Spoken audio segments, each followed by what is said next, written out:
The older we get, the more often we think about yesterday than tomorrow. And with this comes a perspective on social change, a lot of it in my lifetime. Hi, I'm Rex Rogers, and this is episode number 263 of Discerning What is Best, a podcast applying unchanging biblical principles in a rapidly changing world and a Christian worldview to current issues in everyday life.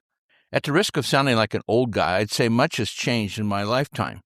But then again, now that I'm into my 70 decade, well, I am an old guy. Again, like an old codger, I'd say it's sometimes challenging to get younger people, including our own kids, to understand just how much has changed, and that, in my view at least, a lot of the change has been negative in its impact. In other words, in many important ways, we're not better off than we used to be. Since the 1960s, when I was in grade school through high school, religious and moral philosophy in America have undergone major transformation. When I was a youth entering my teens, American society was still strongly influenced by the broadly shared Judeo-Christian values upon which the country was founded. I've often said that I was blessed, and I do mean this, with a near idyllic small-town Norman Rockwell childhood.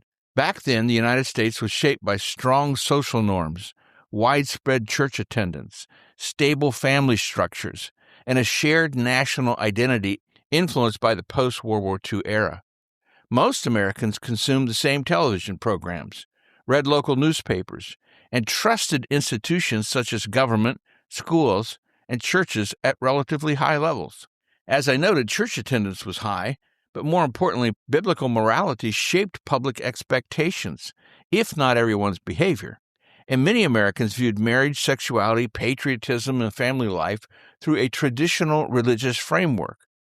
Then the 1960s and 1970s brought enormous social upheaval. The Civil Rights Movement challenged segregation and expanded legal equality for African Americans. I watched this, and I think it was a good thing. And if you've never watched the video of Dr. Martin Luther King Jr.'s I Have a Dream speech on the Lincoln Memorial Steps, August 28, 1963, by all means do so. The feminist movement reshaped expectations for women in education, work, and family life. Anti-war protests during the Vietnam era weakened trust in political leaders, while the sexual revolution loosened traditional attitudes toward marriage, sexuality, and personal behavior. Moral philosophy increasingly emphasized tolerance, self-expression, autonomy, and inclusivity, rather than adherence to fixed moral codes. Still, unlike the secularism that beset Europe, in the U.S., religious faith continued to play a major role in American life, particularly in politics, charitable work, and cultural debates. And by the time I became an undergrad, 1970 to 1974, Supreme Court decisions on school prayer, abortion, and other cultural issues intensified debate over the role of religion in public life. Moral authority increasingly shifted from institutions such as churches and families toward the individual conscience and personal experience, or feelings. By the 1980s and 1990s, consumerism and entertainment culture became increasingly dominant. Cable television expanded media choices, while globalization connected Americans more closely to international markets and ideas. Technology began reshaping everyday life through personal computers and the internet.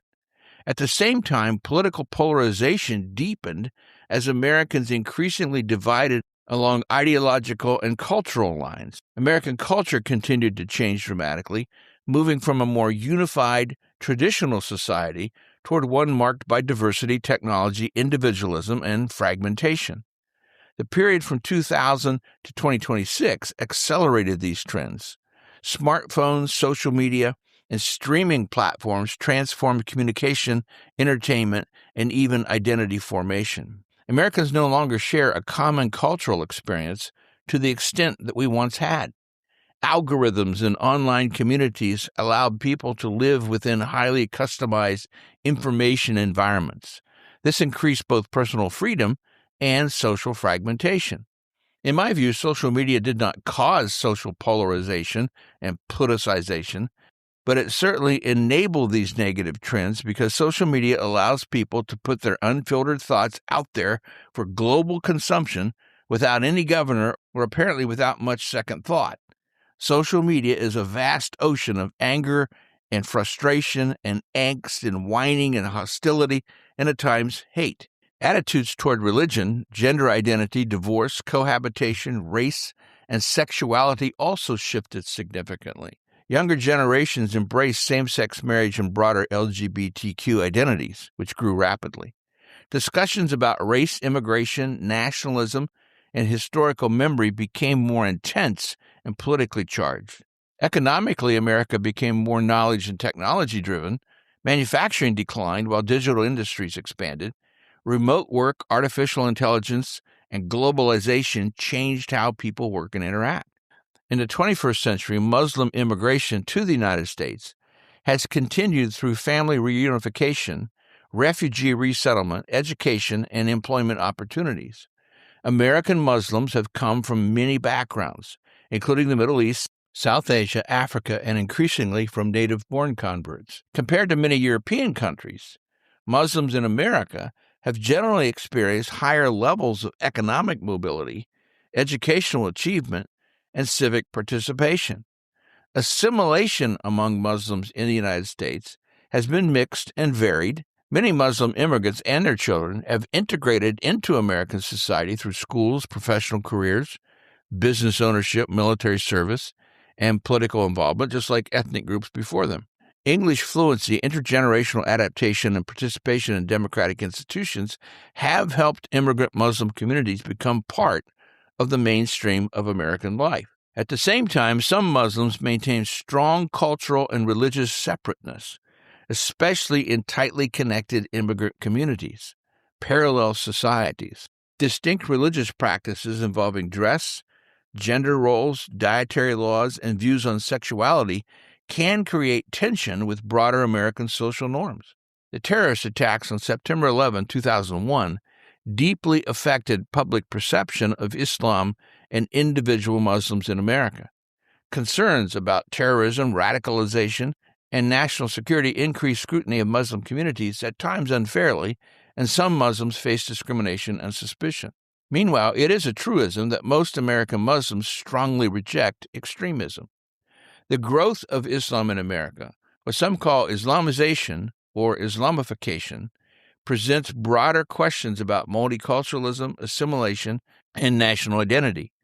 Public discussions increasingly focus on whether America should emphasize cultural integration around shared civic values or encourage greater preservation of distinct cultural and religious identities.